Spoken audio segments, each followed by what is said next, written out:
Hi everybody, welcome to Saturday Sampler 2021, month 6. We're about to make our next blocks for July. We are coming right along here. Tonight's exciting. We're actually filming our first time in our new design house, which is exciting.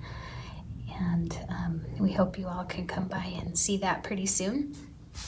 So this month is also exciting because we're going to be building on the skills that you've learned making all these half square triangles, and we're actually going to make a new block called a quarter square triangle. So it's a little bit of a different technique this time, but it is also using the half square triangle technique that we've already learned. So we'll be making in this kit, be making 2 blocks. This one is very simple and is just simply a quarter square triangle, and it's a large scale one. So we're going to start with that tonight for practice and to set up for doing some more quarter square triangles, which will be in this block here. Like before, in your kit you will have fabrics for both of these blocks, and online you will have a cutting chart under the supplements for Saturday Sampler 2021, which will show how to cut out your fabrics for this month. That's very helpful, so make sure you use this and refer back to your swatch sheet that we made in the beginning. All right, let's get to it.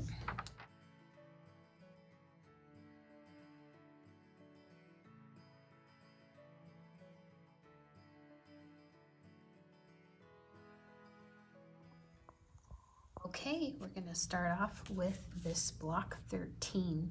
Now, this one, we're actually going to use 3 of them in the quilt. When we use this technique, you're actually going to have 4 of them that are made, but just remember, put one aside. You can use it for something fun somewhere else, and we will be using 3 in the quilt. In your kit, you're going to notice that you have a technique supplement sheet. You can also find this online if you need it, and it's going to show 2 different options for making these quarter square triangles. Option 1 is that you can actually cut these squares into 4 triangles by doing 2 diagonal cuts, and then you just put the colors where they need to go and sew them back into a square. Option 2 is what we're going to demonstrate for you here today, and it's a similar technique to how we've been making our half square triangles. It's pretty slick. Let's get to it.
All right, we're going to pair up our fabrics for Unit A, Unit B, and Unit C to make half square triangles. Watch your colors. Fabric 1 and 3 go together, fabric 2 and 8 go together, fabric 4 and 8 go together.